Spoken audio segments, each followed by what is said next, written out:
Ողջույն հարգելի բարեկամներ, ես Կարինե Վանեսյանն եմ, դուք կրկին հանկարծ զրույցի եթերում եք։ Պատրաստվում ենք մի զրույցի, որտեղ երաժշտությունը եւ մտքի խորությունը կփոխլրացնեն միմյանց։ Այսօր հանկարծ զրույցի տաղավարում հյուրընկալել ենք տաղանդաշատ երաժիշտ, դուդուկահար, սաքսոֆոնահար, ինչպես նաեւ Վանաձորի Գրիգոր Հախինյանի անվան երաժշտական դպրոցի բազմափորձ, շուրջ 15 տարի շարունակ դուդուկ եւ շվի դասավանդող նվիրյալ մանկավարժ Արմեն Այվազյանին, ում վարպետության շնորհիվ նոտաները պարզապես չեն հնչելու, այլ անկեղծորեն զրույց են պատմելու։ Իսկ այդ զրույցի ընթացքում մենք կանդրադառնանք մեր հյուրի ստեղծագործական ուղուն, նրա դասավանդման սկզբունքներին, յուրահատկություններին եւ առհասարակ երաժշտությանը։ Մնացեք մեզ հետ, քանի որ արվեստը սկսելու է անկեղծորեն խոսել։ Ողջույն եւ բարի գալուսներ անկեղծորի, շնորհակալություն ենք հայտնում ձեզ հյուրընկալության եւ մեր հրավերը չմերժելու համար։ Բարև ձեզ, շնորհակալ եմ ձեզ, ձեր հաղորդաշարին ինձ հյուրընկալելու համար։ Ողջունում եմ ձեզ, ձեր հաղորդաշարը, ցանկանում ձեզ բազում եթերներ, բազմաթիվ անկեղծ զրույցներ, որոնք կհետաքրքրեն մեր բոլոր հեռուստադիտողներին։ Շնորհակալություն ենք հայտնում ձեզ փոխադարձաբար, երբ եւ ինչպես գտաք ձեր կապը երաժշտության հետ եւ ինչու հատկապես սաքսոֆոն, դուդուկ եւ շվի։ Երաժշտությունը սկսել եմ վաղ տարիքից, 3-7 տարեկան հասակում։ Երաժշտությունը մեր ընտանիքում միշտ եղել է հայրս երաժիշտ Հովիկ Այվազյանը, իմ առաջի ուսուցիչը ու նաև ուսուցիչ ամբողջ կյանքիս համար։ Երաժշտությունը ընտրել եմ իմ կամքով, միշտ լսել եմ, սիրել եմ, մեծացել եմ դրա ներքո։ Այնուհետև իմ դպրոցական ուսուցումից հետո ինձ օգնեցին, աջակցեցին ինձ ծնողներս, ընտանիքս, որպեսզի հետագայում դա նաև ինձ համար դառնա մասնագիտություն։ Դիմեցի Երևանի պետական կոնսերվատորիա, մոտեցի Կամո Սիրենյանի դասարան, դուդուկի բաժին։ 4 տարի սովորելուց հետո մեկնեցի Հայոց բանակ, իմ պարտքս տվեցի, ծառայեցի, որից հետո նաև շարունակեցի մագիստրատուրան էլի Կամո Սիրենյանի դասարանում։ Իսկ սաքսոֆոնի հետ կապված դա սովորել եմ ինձնով, ոնց ասած ինքնուս։ Շատ սիրել եմ այդ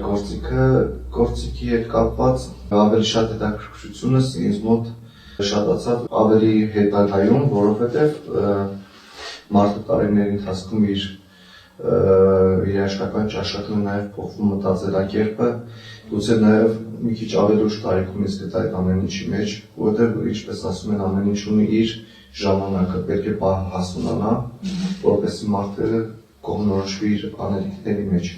Սաքսոֆոնը, դուդուկը եւ շվին իրեն որպես փողային երաժշտական գործիքներ, յուրօրինակ գործիքներ են, ինչ տարբերություններ եւ ընդհանրություններ ունեն դրանք կատարողական տեխնիկայի տեսանկյունից։ Գիտեք, ըստ ինձ նրանք բոլորը մեկնումից բավականաչափ շատ տարբերով են։ Երեքն էլ ընդհանրությունը կարող եմ ասել, որ փողային գործիքներ են, բայց ամեն մեկի կատարողականությունը իրենց մաներան, իրենց կատարողական արվեստը բավականին տարբեր է։ Այսինքն եթե նվագեմ ես դա դուդուկի ոճով, կլինի տեղ։ Իսկ եթե սաքսոֆոնը փորձեմ նվագեմ դուդուկի ոճով, արդեն դա իր հերթին տեղ կլինի, ավելի շատ կհնչի որպես ռաբիս։ Բայց կարծում եմ ամեն գործիք պետք է նվագել իր յուրօրինակ բնույթով, իր ոճով, իր կատարողական հմտություններով ու խաղիղներով։ Սաքսոֆոնը համեմատաբար նոր երաժշտական գործիք է, մինչդեռ դուդուկը մի դարավոր պատմություն, ինչպես եք համադրում դրանք ձեր կատարումներին։ Համադրելու համար, տեսեք, ցանկացած գործիք կատարելու համար նախ եւ առաջ պետք է դու երբ որ վերցնում ես ձեռքդ գործիքը իմանաս, որ գործիքի մասին է խոսքը։ Երբ որ վերցնում ես դուդուկը, դրա պատմությունը, դրա հոգին, դրա կատարողականությունը տալու է մեր արմատներ։ Իսկ երբ որ վերցնում ենք սաքսոֆոնը, դա արդեն մեր ավելի շատ ժամանակակից, էթնո, միգուցե նաև էստրադային ստեղծագործությունները, այսինքն լրիվ տարբեր աշխարհներ, կարելի ասել մեր հիմքն ու մեր ներկայիս իրողությունը։ Իրարից տարբերվում, մեկը մյուսի հետ կապակցված, բայց իրարից տարբեր։ Սաքսոֆոնը մեր օրերում կիրառվում է երաժշտական ամենատարբեր ժանրերում, ինչպես դուք նշեցիք, դասականից մինչև ջազ, փոփից մինչև էթնո։ Որն է ձեր նախընտրած ոճը։ Ես սաքսոֆոնը երևի թե նախընտրում եմ ավելի շատ էստրադային, մի քիչ փոփ, ջազային մոտիվներով էլ, ոչ հենց բուն ջազ, որտեղ ինքը ջազը դա արդեն առանձին ոճ է։ Մեր կատարումներ մեջ որոշ, այսպես ասած, խաղիղներ, տեխնիկական ինչ-որ անցումիկներ, նաև օգտվում ենք ջազայինից, բայց դա հենց բուն ջազը չէ։ Ջազը առանձնացնենք որպես առանձին ոճ։ Իմ կատարումները հիմնականում երևի թե կարելի է դասել փոփ էստրադային ոճի մեջ։ Ձեր կարծիքով ինչպիսին է լավ երաժիշտը։ Կարևոր են երաժշտի տեխնիկական հմտությունները, թե ավելի շատ հուզականության փոխանցումը։ Տեխնիկական հնարավորությունները կարևոր է, որպեսզի դու կարողանաս ճիշտ մատուցես կատարողական մաքրությունը, բայց դա բավական չէ, որպեսզի նվագած ստեղծագործությունը դա դառնա լսելի երաժշտություն։ Մի բան է, երբ որ դու ցույց ես տալիս որևէ կատարողական տեխնիկա, բայց կարող է ունկնդիրը քո նվագած ստեղծագործությունը լսի, բայց ինքը չհասկանա դու ինչ նվագեցիր։ Ուղղակի տեսնի բարդ կատարում, բայց չհասկանա դու ինչ նվագեցիր։ Այսինքն կարևոր է հուզականության։ Կարող ես դու ինքդ նվագել շատ ավելի մատչելի, շատ ավելի գեղեցիկ, նվագես այնպես ինչպես որ դու զգում ես։ Նախ եւ առաջ ինձ թվում է կատարողը պետք է ինքը սիրի իր արած գործը, ինքը հասկանա, ինքը հավանի իր կատարած աշխատանքը, որից հետո երբ որ մատուցում ես քո լսարանին, նոր ակնկալես, որ կարող է դրա համար լինել դրական կարծիք։ Կան երաժիշտներ, կոմպոզիտորներ, ուսուցիչներ, որոնք մեծապես ազդել են ձեր ոճի եւ ինքնարտահայտման վրա։ Կնշեք նրանց։ Դուդուկի առումով իհարկե մեր հին վարպետներից սկսած Լևոն Մադոյան, Վաչե Հովսեփյան, մեր հավաքում ունենք լավ վարպետներ, Վլադիմիրը, ինչու՞ չէ ինձ համար նաև վարպետն իմ հայրս, մարդիկ ովքեր որ ինձ համար ստեղծել են այդ կատարողական ոճը, հիմքը։ Իսկ սաքսոֆոնի առումով երևի թե ինձ համար ամենաառաջին սաքսոֆոնային կատարումները որ լսել եմ դա եղել է Քենեջին։ Ներկայումս կարող է շատ տարբեր կատարումներ եւ նոր եւ հին կատարումներ լսեմ, բայց հիմքը այսպես ասած, որը ես լսել եմ ու սիրել եմ սաքսոֆոն, ցանկացել եմ գործիքը վերցնել, եղել է Քենեջին։ Երաժշտությունը իր մեջ կրում է ազգային ինքնություն, ինչպես է համադրում ավանդական ու ժամանակակիցը։ Ցանկացած բան ունի իր նախապատմությունը։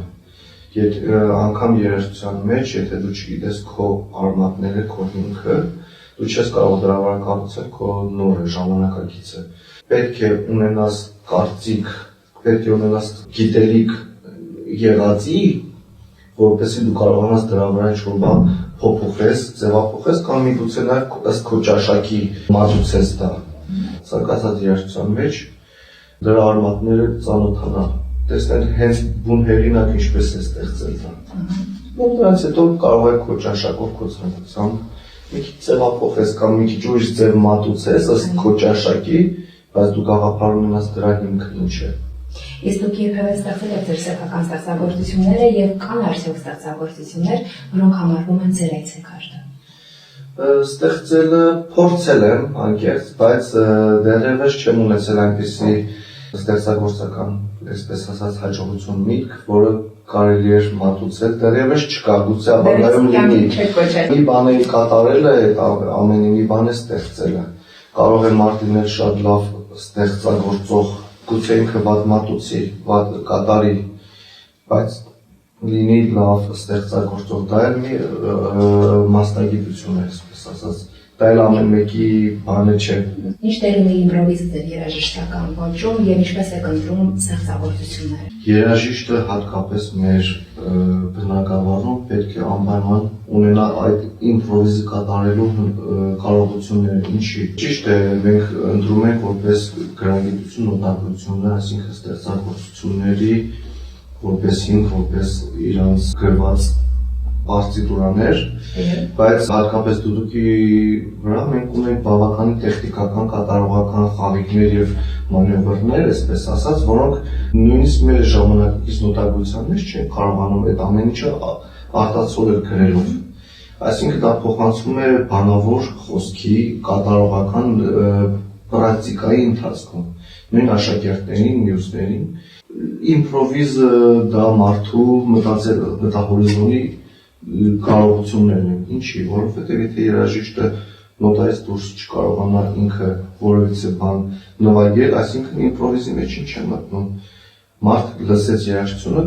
պետք է ինքը փորձի կատարել, մի քիչ կկատարի ճիշտ, մի քիչ սխալ, բայց դա իր մտահորիզոնով ինքը պետք է կարողանա վերարտադրել այդ ամենը։ Եթե մարդը չի ունենում իմպրովիզ, դա այսինքն մեր երաժիշտները լեզվով ասած ասում ենք վանդակի մեջ, ռամկայի մեջ գտնող երաժիշտներն են, որ նոտայից դուրս չեն կարողանում իմպրովիզ որևէ կատարում։ Իսկ այս անդրադառնալ ձեր երաժշտական կավարժական գործունեության, ինչպես հաղորդման սկզբում նշեցի, դուք այս պահին դասավանդում եք եւ շուրջ 15 տարի դասավանդում եք Վանաձորի Գրիգոր Ախինյանի անվան երաժշտական դպրոցում որպես դուդուկի եւ շվիի ուսուցիչ մանկավարժ։ Ինչ մարտահրավերների եք հանդիպում որպես դասավանդող եւ որն է ամենաբարդն ու ամենահետաքրքիրը ձեր դասավանդման ընթացքում։ Դասավանդման process-ին մի հատ առանձին յուրօրինակ մեկ մյուսի հետ կապ չունեցող մի հատ ոլորտ է։ Ինքդ քեզ համար նաև փորձ է, պրակտիկա է քո գիտելիքը փոխանցելու։ Մի բան, երբ որ կարողանում ես դու կատարես ինքդ, մի բան է քո կարողացածը ճիշտ մատուցես, փոխանցես, սովորեցնես։ Իսկ մարտահրավերներից, քանի որ մեր ժամանակներում գիտությունը, տեխնոլոգիաները բավականին զարգացել են, ինձ թվում է ամենամեծ մեր խնդիրը, պրոբլեմներից մեկը դարձել է այսօրվա մեր համացանցը։ Իսկ նախորդ տարիների համեմատ այդ տարբերությունները, ինչպես հասկանում եմ, առավել քան զգալի է։ Իհարկե, նախորդ տարիներում, երբ որ չկար բավականաչափ այս տեխնոլոգիաների զարգացվածությունը, ինչ էր մեր երիտասարդությունը, երեխաները պետք է որևէ բանով զբաղվեն, այսինքն իրենք ժամանակը տրամադրում են ուսման վրա, նվագելու վրա, իսկ ներկայումս բավականաչափ հնարավոր իրենց ժամանակը օգտագործում են ինտերնետում ժամանակ անցկացնելու վրա։ Մենք մեր ժամանակ, երբ որ սովորել ենք, եղել են վատ պայմաններ, սուղ,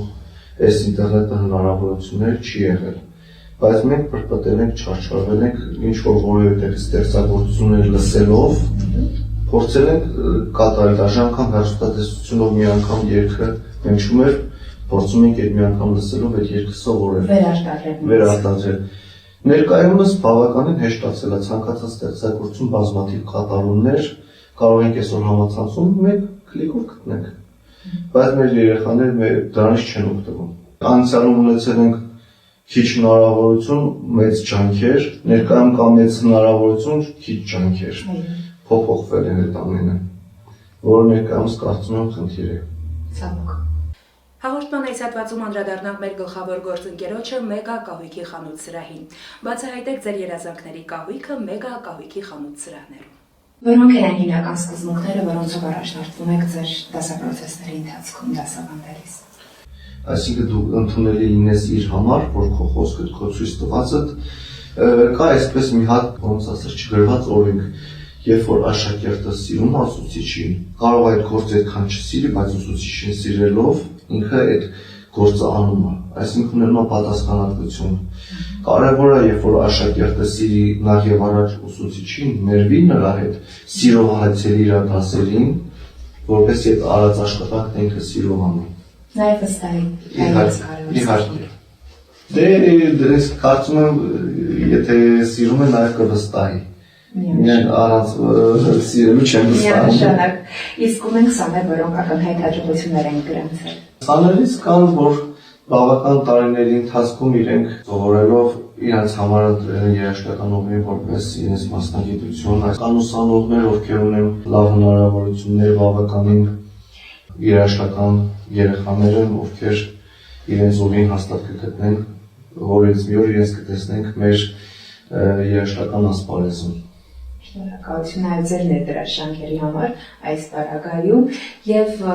այս դեպքում ինչ խորհուրդ կտաք այն սկսնակ երաժիշտներին, ինչպեսի բարի ուղերձ կհղեք նրանց, ովքեր նոր են սկսում իրենց կյանքը կապել արվեստին։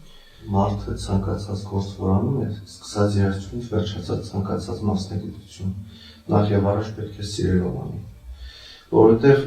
դա շատ կարեւոր հանգամանք է, դա մի օրվա գործ չի, մի անգամյա չի, դա տարիների եթե ընդունում ես մասնագիտություն, դա ամբողջ կյանքի համար է։ Այսինքն այդ գործը, երբ որ դու սկսում ես, սկսել ես պետք է գնաս մինչև վերջ։ Իսկ մի բան, եթե դու չսիրես, դա ինձ թվում է դրա ավարտը մոտ է։ Նախ եւ առաջ կցանկանամ, որ այն ինչը որ անում ես զբաղվում են, սկսեն սիրով, գիտակցելով ինչ են անում։ Որոնք են ձեր առաջիկա ստեղծագործական եւ մասնագիտական ծրագրերը, խոսենք նաեւ դրանց մասին։ Ստեղծագործական առաջիկա ծրագրերից ուզում եմ դերևս շատ փաստացեր չեմ ուզում բացեմ, պատրաստում եմ փոքրիկ տեսահոլովակի կա ստեղծագործություն, որը դերևս մշակման փուլում է։ Եվ նրանք մոտ առաջիկա է։ Այո, եւ որից հետո իրենք նաև կընկերվեն այդ ամբողջ համերգային ծրագրում։ Այսինքն միտքն է, որ Կանց համար ստեղծագործությունների բաժին, երբ որ մարդիկ ծանոթանան ինչի համար են իրենք այցելելու այդ միջոցառումներին։ Ու նաև դրանց շրջանակներում կլինեն նաև նորություններ, անակնկալներ են միջոցառումների ժամանակ, այսինքն նոր ստեղծագործություններ, որ կներկայացվեն նաև այդ ժամանակ։ Կարելի է ենթադրել, որ նաև առաջիկայում հնարավոր է մեզ սպասում է մենահամերգ։ Աշխատում ենք այդ ուղղությամբ, Աստծուց առաջ չընկնենք, որովհետև շատ բաներ դեռևս փուլում ենք, նաև կան բանակցությունների փուլում, կա։ Ո՞րն է ձեր ամենասիրելի երաժշտական գործիքը։ Բարդ է, դրանք ինձ համար երկուսն են, դուդուկը և սաքսոֆոնը, որոնք գրեթե ես ամեն օր իրենց նվագում օգտագործում։ Իմ ամենօրյա կատարելու, նվագելու, ստեղծագործելու հիմնական գործիքներս դուդուկ և սաքսոֆոնն են։ Այսինքն առանձնացնում եք երկուսը, մեկի փոխարեն երաժշտությունը ձեզ համար։ Ապրելակերպ։ Լավ երաժիշտը ինչպիսին պետք է լինի։ Լավ երաժիշտը նախ և առաջ պետք է լինի անկեղծ, պետք է շփվող, ներկայանալի, որովհետև մարդը իր նվագած երաժշտությունից բացի իր անձով է ներկայացնում այդ ամենը։ Պետք է իր ներկայանալը լինի նաև իր արտաքնապես, իր շարժուձևով, խոսքով, այսինքն երաժշտությունը, երբ որ մարդիկ լսում են, միանզուկ չեն լսում գործիքը։ Նաև աչքն է մարդու մատուցում, չէ՞, ընդունում են երաժշտությունը նաև աչքով, ընկալում են այդ ամենը։ Առաջին երաժշտական գործիքը որով նվագել եք։ Շվին։ Շվին ներկայում էլ նաև դպրոցում ես աշակերտներ սկսում եմ շվից, ինչի որտեղ ինքը նաև փչելու, կատարելու, մատիկների հարմարության և երաժշտությունը ավելի հեշտ տիրապետելու, ավելի ծանոթանալու և սիրելու համար ավելի հեշտ ենք սովորում շվի վրա։ 1-2 տարի աշակերտներ սովորում են շվի վրա, որից հետո նոր անցում են կատարում դուդուկի,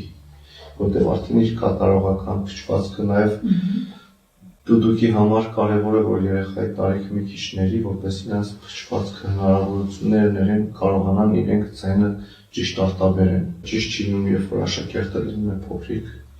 միանգամից վերցնում է դուդուկը, չի կարողանում նվագել, չի ստացվում, սկսում է հիասթափվել։ Ճիշտ ուսուցիչը պետք է թույլ չտա, որ աշակերտը ապրի այդ հիասթափությունը, որտեղ առաջի հիասթափությունից հետո